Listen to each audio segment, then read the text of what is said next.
programa Café con Sabor a Biblia. Hoy vamos a abordar la letra Y, la que conocemos como la Y. Y el día de hoy vamos a abordar un tema bíblico que es la palabra yugo. En la Sagrada Escritura varias veces escuchamos la palabra yugo.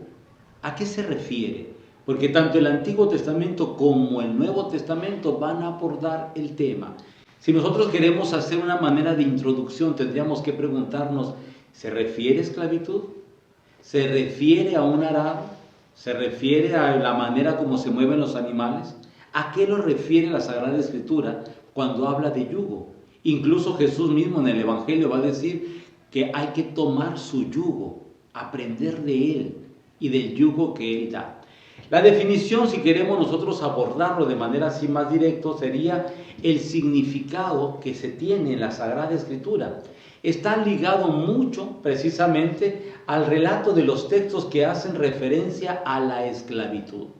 El pueblo de Israel vivió muchos años de esclavitud en Egipto y entonces salió de la libertad, del yugo que los oprimía a la libertad. Y ese paso, el pasej que le van a llamar los judíos, es la Pascua, el paso de la muerte a la vida. Hay entonces un sometimiento, el pueblo vive un sometimiento, que se siente oprimido, humillado, maltratado y está obligado a obedecer. A eso es lo que en la Sagrada Escritura se le conoce como yugo, cuando tienes el poder de alguien que te somete, que te aplasta, que te humilla, que te denigra. Por eso la palabra se repite tantas veces en los profetas, también en el Nuevo Testamento. El yugo, que también es muy usado en la Biblia, tiene también un significado que hace referencia al lazo de madera que cubre la cabeza del buey que va a arar la tierra, que va a ser tirado, que va a impulsar, para servir entonces el yugo como un instrumento para tirar ya sea una carreta o un arado. Es tan interesante el caminar de las bestias por el yugo que los somete. Y no van a caminar a donde ellos quieran, van a caminar por donde se les indique. Y a donde camine uno, tendrá que caminar el otro. Porque el yugo es precisamente ese juego de madera que además de conducirlos, los van a guiar por el camino que sean dirigidos. Un aparato que podemos decir aprisiona el cuello de las bestias y estas bestias quedan cautivas, de manera que no pueden por sí mismos caminar al lado que deseen. Es un trozo de madera, lo decimos, convenientemente modelado, que se colocaba sobre el cuello de las bestias para cargar, transportar objetos pesados. En la construcción del templo de Jerusalén se sabe que las bestias, los bueyes, con un yugo eran manejados para que incluso en el movimiento de la rueda se ponía la piedra que era de un peso de 1 tonelada. Y entonces se movían las bestias y en las ruedas iba la piedra que después desmontaban, iban colocando una sobre otra. ¿Cómo se logró esta tecnología o esta manera de la ingeniería de la construcción? Pues gracias al yugo. Fíjense lo que hace la fuerza del animal, pero que está sometido con una madera que se le cierra y entonces somete y hace que sea un yugo, tal y como lo conocemos. La Sagrada Escritura entonces que aborda este tema, lo tenemos que aprender porque va incluso a derivar a una palabra que es la palabra cónyuge. Y el cónyuge es el que lleva el mismo yugo del otro. Por eso vamos a tratar de ver esta riqueza de la palabra yugo a lo largo de la Sagrada Escritura. Empezamos con el Antiguo Testamento. ¿Qué nos dice la Biblia en el Tanaj, como dicen los judíos, en el Antiguo Testamento, como decimos los cristianos? Podemos encontrar la palabra yugo en varios pasajes. Nos vamos a centrar en 3 pasajes concretos del Antiguo Testamento. Primero, en el libro de Levítico, que habla de las tradiciones judías del pueblo de Israel. Segundo, en el Deuteronomio, que va a hablar también de las prescripciones del pueblo. Y tercero, en el profeta Jeremías, que va a hacer referencia al yugo como un sometimiento a la esclavitud, fruto del pecado de la conducta humana. Empezamos con el libro de Levítico. En el capítulo 26, el libro de Levítico nos va a hacer referencia a lo siguiente: Yahvé, vuestro Dios, que os saqué de la tierra de Egipto, para que no fueseis sus siervos, y rompí las coyundas de vuestro yugo, y hoy os ha hecho andar con el rostro erguido. Es lo que dice el libro de Levítico.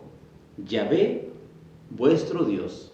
Como diciendo, es Dios el que nos conduce, el que nos guía. Dice, lo saqué de la tierra de Egipto. Como diciendo, el yugo que vivía el pueblo de Israel era debido al pecado. El pecado los sometía, el pecado no los hacía ver hacia el frente. Ustedes sabrán que las bestias que llevan el mismo yugo no pueden ver a los lados. Miran hacia el frente, una sola dirección.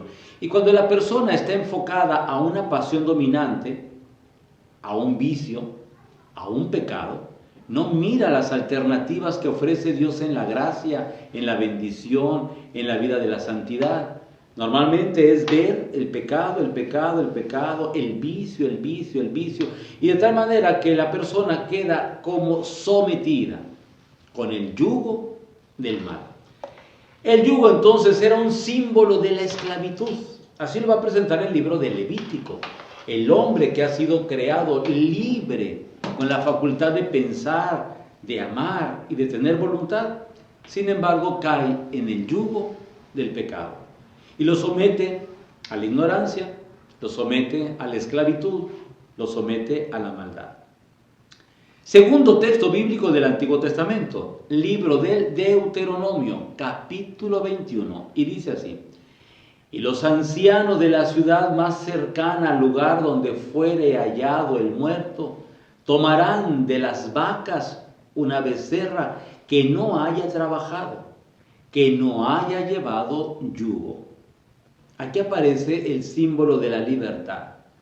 Una vaca que no haya sido marcada por el yugo. Es decir, alguien que no haya vivido la experiencia del sometimiento del trabajo arduo y pesado. Y el texto bíblico nos hace referencia a quien puede vivir libre, sin ninguna atadura. Los vicios de hoy en día se convierten en yugos para las personas. No puedo dejar de beber, no puedo dejar de apostar, no puedo dejar de drogar, no puedo dejar de comprar, no puedo dejar. Lo que nosotros hoy llamamos compulsión, cuando no lo sabemos manejar en la libertad, y nosotros como personas estar por encima de la debilidad humana, a eso también le llamamos yugo. Estoy bajo el yugo. Qué triste cuando alguien no tiene una organización de su economía, vive bajo el yugo. Es un yugo pesado tener que pedir prestado o tener que pedir o tener que pagar, y el dinero se te va y no puedes hacerlo rendir.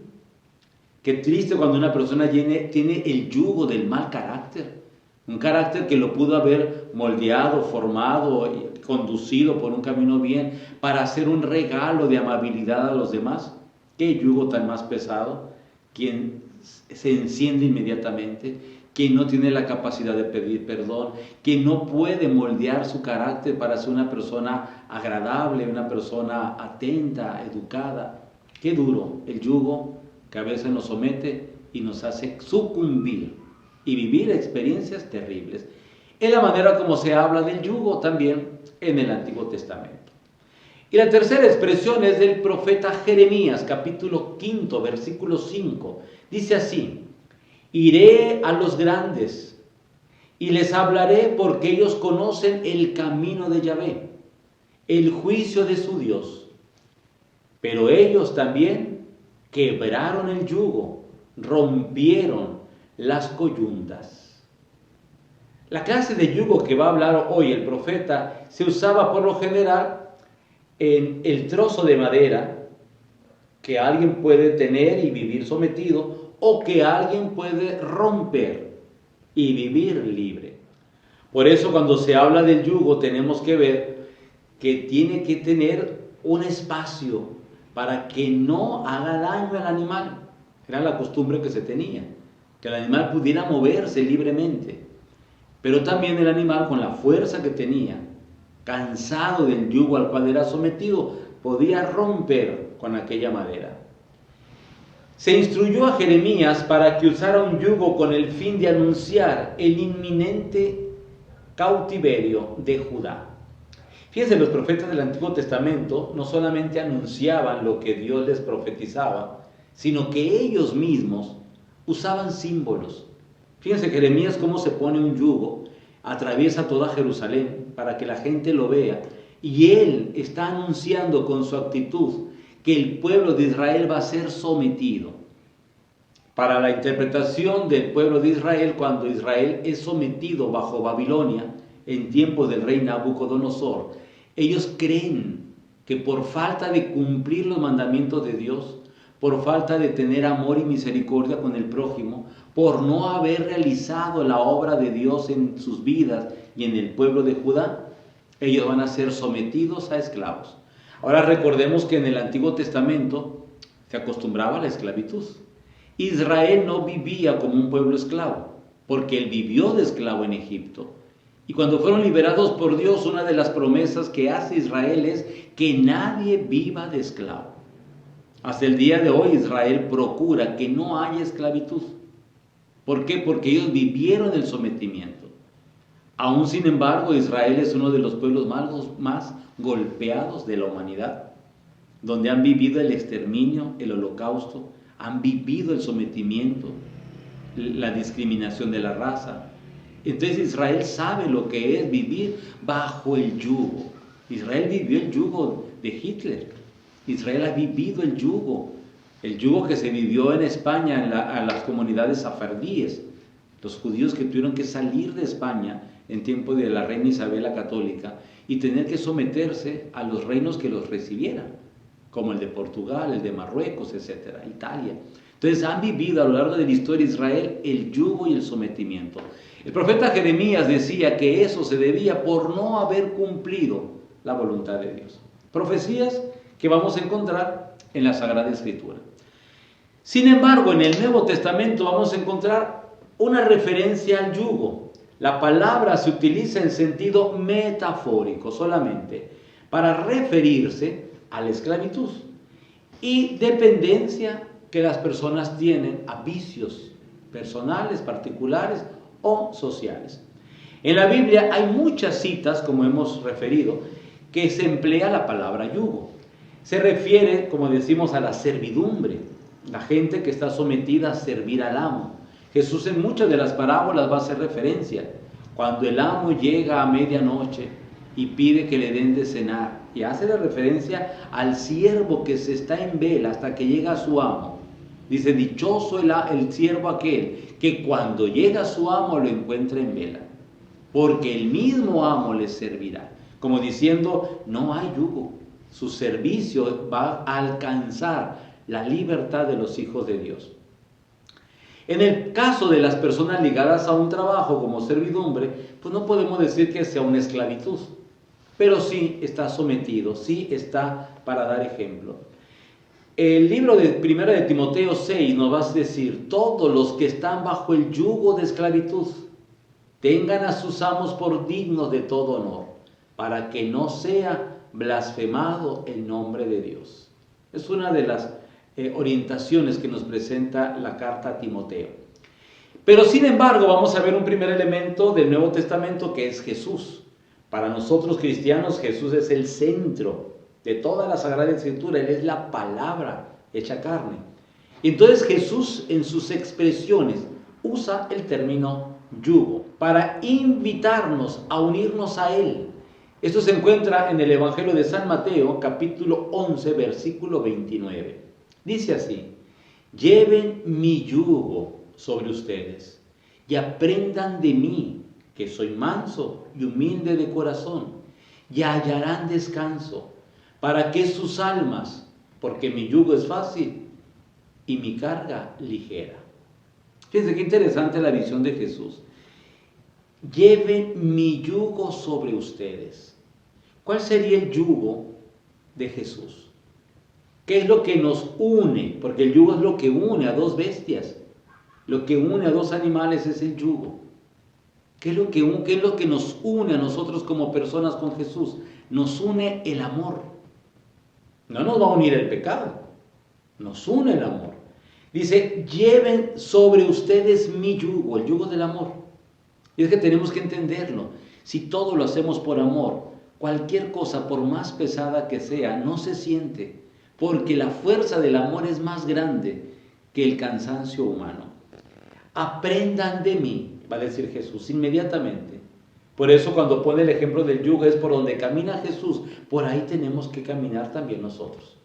Es el mismo yugo, vamos unidos, ustedes y nosotros, Padre, que sean uno como tú y yo somos uno. Es como el símbolo de la unión del yugo. Y entonces el yugo nos va a unir en dos elementos que presenta Jesús en el Evangelio de San Mateo, que sean mansos y humildes de corazón. La mansedumbre y la humildad van tomadas de la mano, van juntas. El que es manso es una persona que es afable, buena, bondadosa, de sentimientos nobles. Esa es la mansedumbre. La persona que vive la mansedumbre va a ser también humilde, porque la humildad se identifica con la mansedumbre. La humildad es reconocer la grandeza de Dios. La humildad es servir al hermano. La humildad es pedir perdón y no vivir sometido al engaño de la soberbia o del orgullo. La humildad es camino de libertad. Pero fíjate qué hermosa la humildad, porque te somete al hermano. Y el sometimiento es una entrega. Jesús nos lo enseñó. Yo no he venido aquí para que me sirvan, he venido a servir. El servicio como camino de la humildad. Y en la cena de la Eucaristía que conocemos del Jueves Santo, Jesús se quitó el manto, tomó el agua, la jofaina, y se puso a lavar los pies de los discípulos. Yo estoy en medio de ustedes como el que sirve. Y el que quiera ser el más grande, hágase el servidor de todos, el esclavo de todos. Porque el que quiera ser el grande y el primero, tendrá que ser el último. Ser el último, porque el último es el que sirve. El primero que llega a una fiesta y el último que se va de la fiesta es el que sirve. Fíjense qué interesante esta dimensión. Pero bajo el mismo yugo, humildad y mansedumbre. Y así entonces hallarán paz en sus almas. Porque mi yugo, y lo presenta Jesús, es fácil y mi carga es ligera. Qué bendición una vida que no lleva cargas, ni la carga del resentimiento, ni la carga de la soberbia, ni la carga de la vanidad, de la vanagloria, del despotismo. Qué hermosas las almas que van libres de todo, liberadas, van siendo autónomas. Son almas que van limpias, que van purificadas, almas que van perdonadas. Qué importante descubrir la expresión de este texto bíblico. Y el segundo elemento es fácil, algo que es fácil. Cuando nosotros hacemos las cosas en el nombre de Dios, nunca lo ves como una carga, porque es en el nombre de Dios. Y Dios te pone todos los medios para que aquello se realice en su nombre. La facilidad. La facilidad no es únicamente que las cosas sean sencillas. Viene de la palabra latina facere, que es hacer, que las cosas se hagan. Por desgracia, en el mundo moderno queremos que todo mundo nos haga. Y qué hermoso es cuando nosotros lo hacemos, cuando lo hacemos fácil. Miren qué complicado es cuando le pides al otro para mandarle, para obligarlo, para someterlo, para imponerle. El otro inmediatamente lo resiente, lo identifica y dice: no me dejo conducir, no me dejo mandar, no me dejo imponer. ¿Cuántos problemas hay en las parejas, en las familias, en la sociedad? Cuando nosotros, en vez de unirnos a tener una misma misión y hacer las cosas fáciles, las complicamos. Qué complicados a veces nos volvemos. Fácil es de facere, hacer. hacer las cosas. Si hacemos las cosas, es muy sencillo. Miren, lo que le pides a uno que haga y que el otro le va a pedir al otro que haga, tú ya lo hiciste. No porque seas egoísta ni protagonista, sino porque esa es tu misión. Haz las cosas fáciles. Que tienes que hacer esto, hazlo ya. No esperes a que venga el tiempo. Hay proyectos que todavía se están pensando para qué se van a hacer. O hay proyectos que ya se hicieron, que fueron proyectos inútiles y que uno pregunta, ¿y esto para qué se hizo? No tiene ningún sentido. Qué difícil es hacer las cosas que no tienen sentido. Se desgasta la persona, se invierte tiempo, esfuerzo, dinero, trabajo y no tuvo razón de ser. Qué diferente es cuando hacemos las cosas fáciles. El segundo elemento lo encontramos en el libro de los Hechos de los Apóstoles y Hechos 15, versículos 10 al 11 dice así: ahora pues, ¿por qué tentáis a Dios, poniendo sobre la cerviz de los discípulos un yugo que ni nuestros padres ni nosotros hemos podido llevar? Antes creemos que por la gracia del Señor Jesús seremos salvos, de igual modo que ellos. Los discípulos vivieron la experiencia de la libertad. Jesús los liberó. Me gusta mucho cuando Jesús en el Evangelio de San Mateo se nos narra la vocación de Leví, Mateo. Leví vivía pegado a una mesa como recaudador de impuestos. Él todos los días tenía que estar sentado en su mesa, sentado en su banca, para cobrar los impuestos. Era recaudador. Vivía esclavo de los insultos de la gente, de tener que cobrar para poder pagar al Imperio Romano. Tenía que insistir a la gente que les pagara. Tenía tantos insultos. Yo me imagino que estaba hastiado de una vida a la cual había sentido sometido. Y llega Jesús un día y le dice: Leví, sígueme. Dice el texto bíblico que en el momento dejó la banca, dejó la mesa y lo siguió. El camino de la libertad. Jesús nos invita a que no vivamos sometidos, sino en el camino de la libertad. Y eso implica que vamos a decidir ser libres, aprender a ser libres y no vivir bajo el yugo ni de la ignorancia, bajo el yugo de la opresión, de la esclavitud, del sometimiento. Hay que vivir libres. ¿Cómo termina esta reflexión? Vamos terminando con San Pablo. ¿Qué dice San Pablo respecto a este tema? San Pablo comparó el legalismo en el que estaban cayendo las comunidades de los Gálatas con un yugo de esclavitud. Gálatas 5:1, el yugo de la esclavitud. San Pablo mismo, cuando habla de la ley y hace referencia a la Torá, a la ley del Antiguo Testamento, dice: esa ley que esclaviza. Cuando nosotros queremos solamente cumplir la ley por cumplirla, como un simple deber por el deber, estamos cayendo en el sometimiento de la ley. Todas las leyes son perfectas, son buenas, sirven para el bien común. Pero si tú la vas a cumplir nada más por cumplirla, sin ninguna razón, sin ningún fundamento, pues es una ley muerta, es palabra muerta. Jesús nos invita a que le demos sentido a la ley. Fíjense, dice Jesús: yo no he venido a abolir la ley ni los profetas, sino a darle plenitud. ¿Qué es que una ley tenga plenitud? Miren, en nuestros países tenemos constituciones y leyes muy hermosas, pero que sabemos que no se cumplen. Una ley no se puede cumplir si no tiene de trasfondo el valor moral. Y el valor moral implica respeto, generosidad, dignidad humana, conciencia, valor. Si no existe nada de esto, entonces la ley no tiene sentido. Cuando Jesús dice: vengo a darle plenitud a la ley, nos viene a enseñar la ley del amor. Si todo lo hacemos por amor, no necesitamos otra ley. Porque el que ama no roba, no insulta, no violenta, no mata, no hace daño. El que ama, por el contrario, respeta, educa, forma, protege, mira el bien de los demás. Qué importante es la ley del amor. San Pablo hoy, al hablar a los Gálatas, dice: cuidado, no vaya a ser que sus actitudes ante la ley los esclavicen. Pablo comparó entonces el legalismo. Hay gente que es legalista. Qué difícil la gente legalista. ¿Por qué? Porque el legalismo es una falta de formación de conciencia. El legalismo es una conciencia escrupulosa, es fruto de la conciencia escrupulosa. Pensar que solamente lo legal. No, recuerda que lo más importante no es el deber por el deber, es la dignidad de la persona, es el amor a la persona, es la solidaridad con la persona.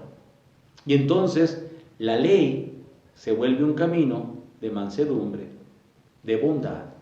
La ley se convierte en un camino de servicio al hermano. La ley se convierte en un camino de ver el rostro de Dios en el necesitado. Y fíjense qué importante este aspecto.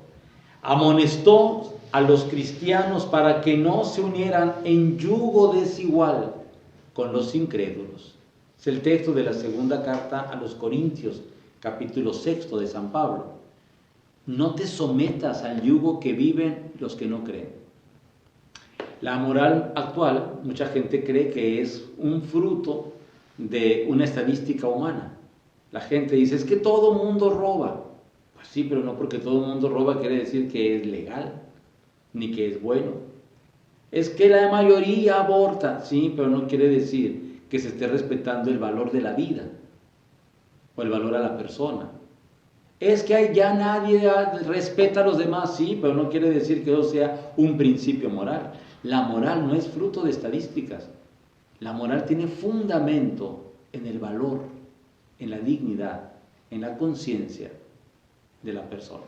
Por eso qué importante es entender este punto. Si yo voy a unirme a Cristo, mi yugo es Cristo, no es para someter a los demás, es para caminar en el servicio, es para caminar en el respeto a los demás, es para que la ley humana tenga un valor trascendental que se llame el valor del amor. ¿Cómo terminamos la reflexión? Con la palabra cónyuge. Si la palabra yugo viene precisamente de aquello que nos une al otro, cónyugo es una conjugación para poder decir los que van unidos con el mismo yugo, el yugo del amor. Se escucha de manera muy romántica, pero la palabra cónyuge quiere decir unidos por el mismo yugo. A mí me gusta cuando la gente se casa, las personas que van al matrimonio. En el rito católico lo tenemos nosotros en el momento del consentimiento, cuando lo que los une es el amor conyugal, ahí se llama amor conyugal. Y entonces las personas se dicen, yo prometo amarte, respetarte en la salud y en la enfermedad, hasta que la muerte nos separe y todos los días de nuestra vida. Eso es el punto de unión, es lo que hace el amor conyugal, la profesión del amor conyugal. Ya la vivencia diaria es lo que va a demostrar que ese amor que se profesó realmente se cumpla. Y luego se entregan los anillos como un símbolo de que esa alianza no es solamente entre el hombre y la mujer, sino también es con Dios.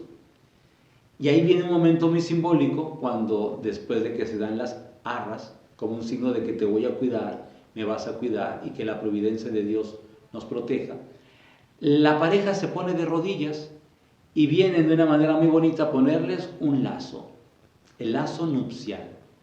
Y el origen del lazo nupcial tiene una tradición pues muy agraria, muy campesina. Así como las bestias se les pone el yugo para que caminen juntas, cuando se les impone el lazo se impone después de que han hecho el consentimiento matrimonial del amor conyugal, de la alianza con los anillos, de la promesa del cuidado con las arras, de que el sacerdote ya le dio la bendición. Lo último del rito es el lazo. Y ahí me llama la atención porque hay personas que, si no vienen preparadas para estar un buen rato hincados, porque el rito es un poco largo, y si alguien se llegara a desmayar, cuando ya están lazados, cuando se cae el que se desmaya, se va la persona junto con él, porque están unidos. Y el ejemplo es, van a estar unidos para el resto de la vida. A donde camine uno, tiene que caminar el otro. Por eso es el símbolo del amor conyugal, con el mismo yugo. Y San Pablo hace referencia a esto precisamente. El matrimonio debe estar unido en todos los sentidos. De manera que el yugo no es únicamente sometimiento, también es una libre voluntad. Yo me uno Quiero esta unión espiritual en el matrimonio que es vital. Quiero cumplir los deberes del amor conyugal porque eso me va a dar libertad y me va a llevar a la presencia amorosa de Dios. Obedecer a Jesús, de manera que el amor conyugal no es amar a mi estilo, es amar al estilo de Jesús. Ver en la pareja el rostro amoroso de Dios. Imagínense cuántos matrimonios fueran plenamente felices si el esposo tratara a la esposa como si fuera Cristo. Y si la esposa tratara al esposo como si fuera Cristo. De hecho, San Pablo lo va a decir en la carta a los Efesios. Mujeres amen a sus maridos, maridos respeten a sus mujeres como Cristo amó a su iglesia. Está poniendo las dos dimensiones de lo que nos une en el amor conyugal. La carta a los Efesios capítulo 5 va a decir lo siguiente: sométanse unos a otros por reverencia a Cristo. Esposas, sométanse a sus propios esposos como el Señor amó a su iglesia. Esposos, amen a sus esposas como Cristo amó a su iglesia. Fíjense qué bonita referencia cuando vemos que el yugo implica un sometimiento. El amor conyugal implica someter. ¿Pero qué debo someter? No debo someter a mi cónyuge, porque eso nos va a poner en disparidad, en enemistad. Debo someter mi soberbia, someto mi arrogancia, someto mi prepotencia, someto mis ansiedad o ansiedades de querer estar por encima de los demás, someto mi mal carácter, someto mis errores o las veces que he querido manipular al otro. Si realmente sometiéramos eso, entonces el amor conyugal fuera una de las experiencias más maravillosas, porque Dios la ha diseñado para que sea el camino que nos conduzca a la felicidad. El amor con Cristo entonces no puede ser un sometimiento triste, gris, angustioso, no. Efesios 5 va a decir San Pablo de nuevo: esposos, amen a sus esposas, así como Cristo amó a su iglesia y se entregó por ella para hacerla santa. Qué hermoso cuando los esposos llegan a la santidad, porque mutuamente sometieron su amor al amor de Cristo. El amor de Cristo por la iglesia debe de ser nuestro ejemplo, el ejemplo a seguir. Jesús estuvo dispuesto a dar toda su vida en la cruz. Se sometió a la cruz. El que no tenía pecado, así va a decir San Pablo, se hizo pecado para liberarnos a nosotros del mal.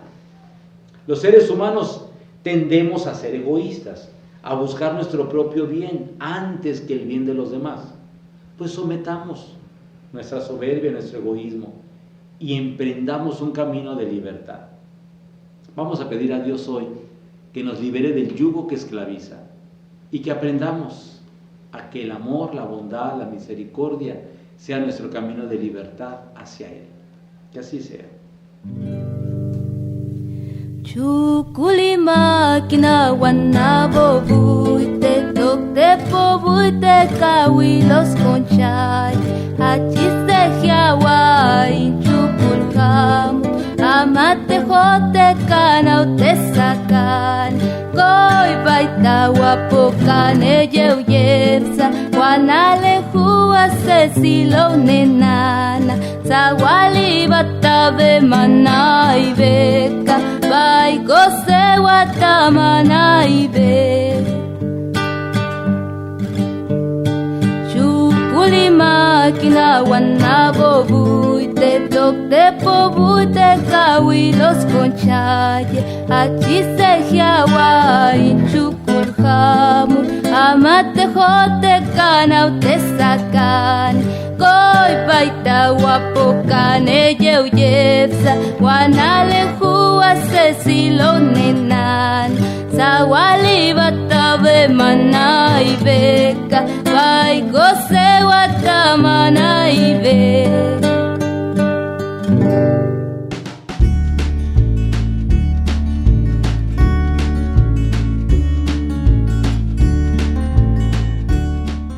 Estamos en tu sección Preguntas y Respuestas de la Biblia. Nos da mucho gusto que nos tengan la confianza de poder compartir algunos de los temas que sean de interés para ustedes y que quisiéramos profundizar y dar este conocimiento a otras personas que puedan tener también la misma inquietud. El día de hoy nos preguntan, ¿por qué la importancia de la visita del Papa Francisco a Ur de los Caldeos? En estos días pasados hemos visto al Santo Padre, el Papa Francisco, visitar Ur de los Caldeos, en un país donde la inmensa mayoría de los fieles son de profesión islámica. Pero también se conoce que el pueblo judío vivió mucho tiempo cuando fueron desterrados a Babilonia en esa región. Pero principalmente el motivo es porque Ur es la ciudad de donde procedía Abraham. Abraham, quien es reconocido como padre de la fe, tanto para cristianos, musulmanes y judíos.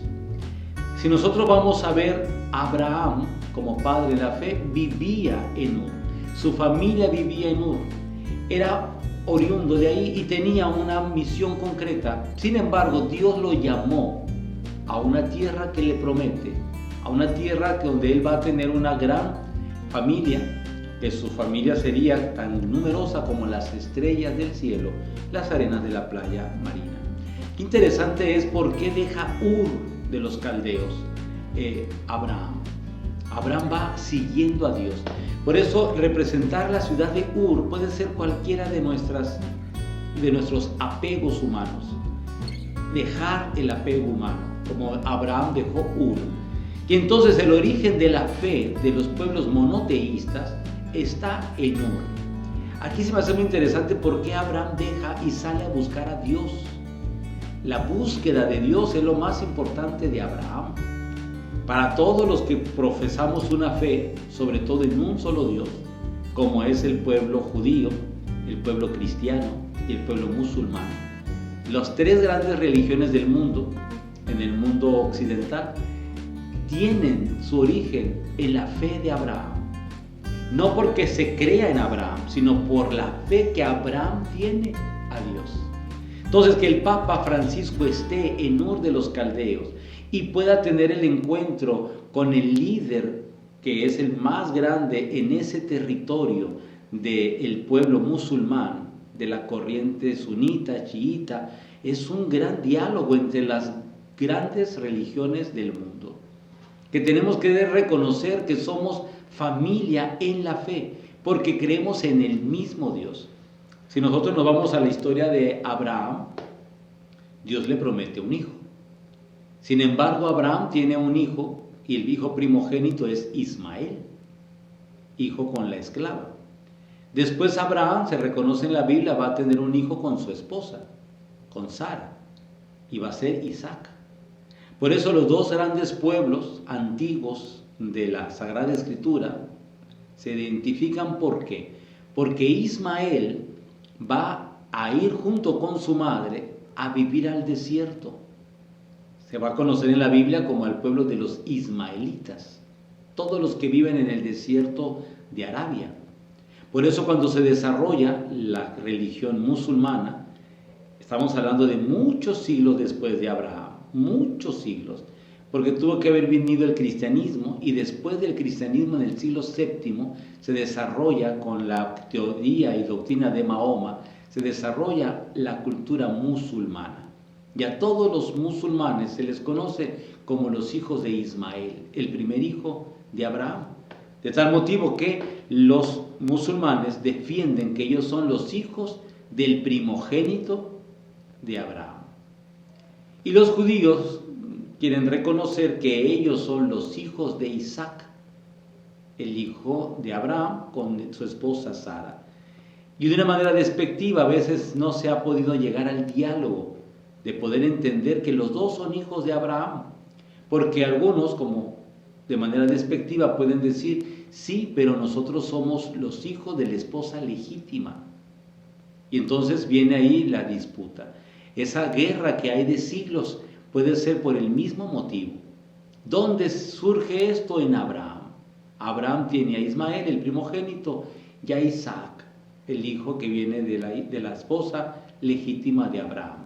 Y entonces estos dos puntos que pueden ser discordantes, para nosotros los cristianos nos queda un poco distante de la discordia, pero sí nos damos cuenta que nuestra fe viene de la fe de Abraham.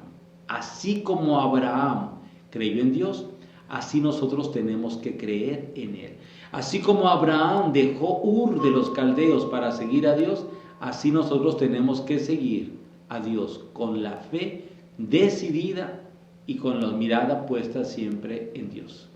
Ojalá que este encuentro del Papa con nuestros hermanos en la fe musulmana, judía y cristiana pueda ser un lazo de unión en las distintas religiones del mundo, especialmente en las religiones monoteístas, como es el cristianismo, el judaísmo y el islam. Ojalá que esto nos quede más claro y nos ayude a tener más interés en los personajes de la Sagrada Escritura.